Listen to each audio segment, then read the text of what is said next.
ಉಪೇಂದ್ರ ಹೊಸ ರಾಜಕೀಯ ಕ್ರಾಂತಿ 2028 ಚುನಾವಣೆಗೆ ಮಾಸ್ಟರ್ ಪ್ಲಾನ್. ತಮಿಳು ನಟ ವಿಜಯ್ಗಿಂತ ವಿಭಿನ್ನ ರಾಜಕೀಯ ಹೆಜ್ಜೆ ಇಟ್ಟ ಉಪೇಂದ್ರ. ದ ರಿಯಲ್ ಪ್ರಜಾಕೀಯ ಆಪ್ ಕರ್ನಾಟಕದಲ್ಲಿ ಸೊರಗಿದ ಬಿಜೆಪಿಗೆ ಶಾಶ್ವತ ಮೊಳೆ, ಕಾಂಗ್ರೆಸ್ ಕೂಡ ಕಂಗಾಲು. ಉಪೇಂದ್ರ ಆಕ್ಟಿವ್ ಆದ್ರೆ ಕರ್ನಾಟಕ ರಾಜಕೀಯವೇ ಬದಲಾಗುತ್ತಾ?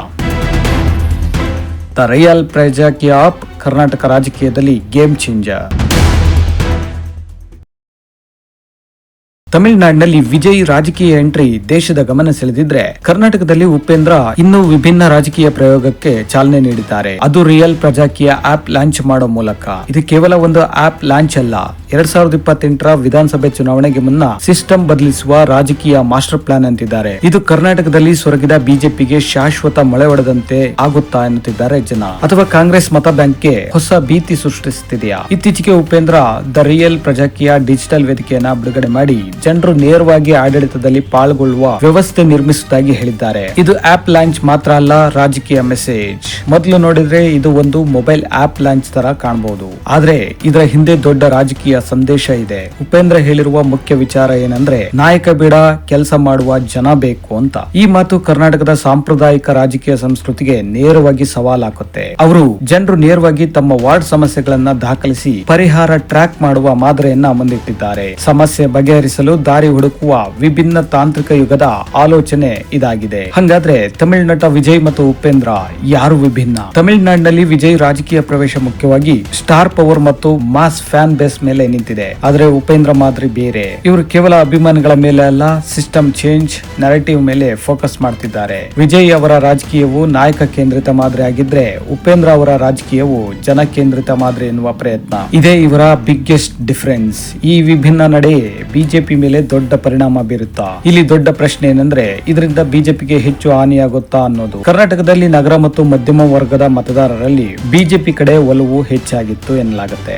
ಆದ್ರೆ ಕಳೆದ ಕೆಲವು ವರ್ಷಗಳಲ್ಲಿ ನಗರ ಮೂಲಸೌಕರ್ಯ ಸಮಸ್ಯೆಗಳು, ಟ್ರಾಫಿಕ್, ನೀರಿನ ಕೊರತೆ ಮತ್ತು ಅತಿ ಹೆಚ್ಚು ಭ್ರಷ್ಟಾಚಾರ ಆರೋಪಗಳು, ಇದರಿಂದಾಗಿ ಕೆಲವರಲ್ಲಿ ಅಸಮಾಧಾನ ಹೆಚ್ಚಾಗಿದೆ. ಈ ಅಸಮಾಧಾನ ಮತದಾರರನ್ನ ಉಪೇಂದ್ರ ಸೆಳೆಯುವ ಸಾಧ್ಯತೆ ಇದೆ ಎನ್ನಲಾಗುತ್ತೆ. ವಿಶೇಷವಾಗಿ first time voters, educated urban class, frustrated middle class, ಇವರು ಖಂಡಿತ ಸಿಡಿದಿದ್ರೆ ಉಪೇಂದ್ರ ಕ್ಲಿಕ್. ಹಾಗಾದ್ರೆ ಕಾಂಗ್ರೆಸ್ ಕೂಡ ಕಂಗಲ್ಲ. ಇದು ಬಿಜೆಪಿ ವಿರುದ್ಧ ಮಾತ್ರ ಅಲ್ಲ, ಕಾಂಗ್ರೆಸ್ಗೂ ಸವಾಲೆ. ಯಾಕಂದ್ರೆ ನಗರ ಪ್ರದೇಶಗಳಲ್ಲಿ ಆಂಟಿ ಎಸ್ಟಾಬ್ಲಿಷ್ಮೆಂಟ್ ವೋಟ್ ಸ್ಪ್ಲಿಟ್ ಆದ್ರೆ ಕಾಂಗ್ರೆಸ್ಗೆ ನಷ್ಟ ಆಗಬಹುದು. ಅಂದ್ರೆ ರೊಚ್ಚಿಗೆದ್ದ ಜಾತ್ಯತೀತ ಮತಗಳು ಈ ಕಡೆ ಅರ್ಧ ವಾಲಿದ್ರೆ ಕೈಗೆ ಶಾಕ್ ಕಟ್ಟಿಟ್ಟ ಬುತ್ತಿ. ಉಪೇಂದ್ರ ಗೆಲ್ಲದಿದ್ರು ಅವರು ಮತಗಳನ್ನ ವಿಭಜಿಸುವ ಶಕ್ತಿ ಹೊಂದಿದ್ದಾರೆ. ಅದೇ 2028 ಚುನಾವಣೆಯಲ್ಲಿ ಕಿಂಗ್ ಮೇಕರ್ ವಿಷಯ ಆಗಬಹುದು. ಲೈಕ್ ಯಡಿಯೂರಪ್ಪ ಅವರ ಕೆಜೆಪಿ ತರ ಎನ್ನಲಾಗುತ್ತೆ. BBMP municipal model 2028 rehearsal. ಇಲ್ಲಿ ಅತ್ಯಂತ ಮುಖ್ಯವಾದದ್ದು ಇವರ ವಾರ್ಡ್ ಮಾದರಿ. ಇವರು ಮುನ್ಸಿಪಲ್ ಚುನಾವಣೆಗೆ ವಾರ್ಡ್ ವೈಸ್ ಸಮಸ್ಯೆ ಮತ್ತು ಪರಿಹಾರ ಚಾರ್ಟ್ ಸಿದ್ಧಪಡಿಸಿದ್ದೇವೆ ಅಂತಿದ್ದಾರೆ. ಇದು ಸಾಮಾನ್ಯ ಮಾತಲ್ಲ. 2028 ಅಸೆಂಬ್ಲಿಗೆ ಮುಂಚಿನ ರಿಹರ್ಸಲ್ ಆಗಿರಬಹುದು.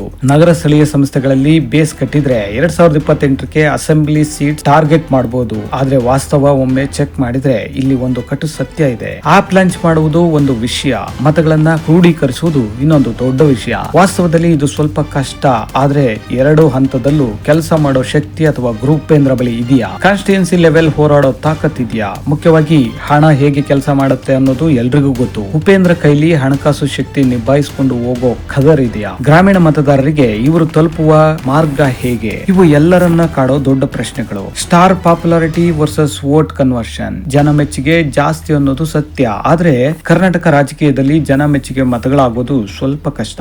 ಇದನ್ನ ಇತಿಹಾಸ ಸಾಕಷ್ಟು ಬಾರಿ ತೋರಿಸಿದೆ ಮತ್ತು ಪ್ರೂವ್ ಮಾಡಿದೆ. ಸೋಷಿಯಲ್ ಮೀಡಿಯಾ ಸಪೋರ್ಟ್ ಮತ್ತು ಗ್ರೌಂಡ್ ವೋಟ್ ನಡುವೆ ಬಹಳ ದೊಡ್ಡ ಅಂತರ ಇರುತ್ತೆ. 2028ರಲ್ಲಿ ಏನ್ ಪ್ರಿಡಿಕ್ಟ್ ಮಾಡಬಹುದು ಅಂದ್ರೆ, ಉಪೇಂದ್ರ ಮೇಜರ್ ಫೋರ್ಸ್ ಆಗಬಹುದಾ? ನಗರ ಮತದಾರರಲ್ಲಿ ಸ್ಟ್ರಾಂಗ್ ಇಂಪ್ಯಾಕ್ಟ್ ಮಾಡಬಹುದಾ? ವೋಟ್ ಸ್ಪ್ಲಿಟ್ ಆಗೋ ಸಾಧ್ಯತೆ ಹೆಚ್ಚ? ಕೋಲಿಷನ್ ಪ್ರೆಷರ್ ಪಾಲಿಟಿಕ್ಸ್ ಬರಬಹುದಾ? BBMP municipal breakthrough. ಉಪೇಂದ್ರರ ಈ ಹೊಸ ಪ್ರಯೋಗ ಕರ್ನಾಟಕ ರಾಜಕೀಯದ ಗೇಮ್ ಚೇಂಜರ್ ಆಗುತ್ತಾ ಅಥವಾ ಸೋಷಿಯಲ್ ಮೀಡಿಯಾ ಮಟ್ಟದಲ್ಲೇ ಸೀಮಿತವಾಗುತ್ತಾ? 2028 ಚುನಾವಣೆಯ ಮುನ್ನ ಇದಕ್ಕೆ ಉತ್ತರ ಸಿಗಲಿದೆ. ನೀವೇನಂತೀರಿ? ಕಮೆಂಟ್ ಮಾಡಿ. Thank you.